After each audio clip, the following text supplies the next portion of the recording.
महिला विकास आणि सबलीकरण फक्त ऐकले होते, पण आज अनुभवले सुद्धा. ते कसे सांगते व्हिडिओ शेवटपर्यंत पहा. हॅलो, मी कोल्हापूर कन्या साक्षी. महिला सबलीकरणाबरोबर त्यांना आत्मनिर्भर बनवण्याचे व्रत घेतलेल्या स्वयंसिद्धा संस्थेमार्फत ग्रामीण पुनर्रचनेचे कार्य राबवले जात आहे.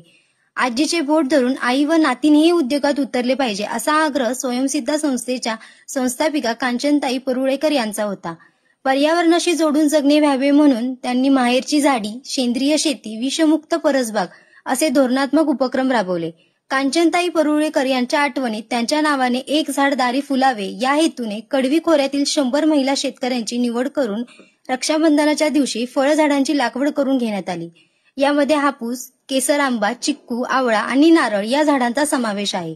स्नेहांकूरच्या राजकुमार मंगळवेडेकर, स्वयंसिद्धाच्या विश्वस्त जयश्री गायकवाड मॅडम, श्री राजेंद्र लाड यांच्या उपस्थितीत झाडांचे वाटप झाले.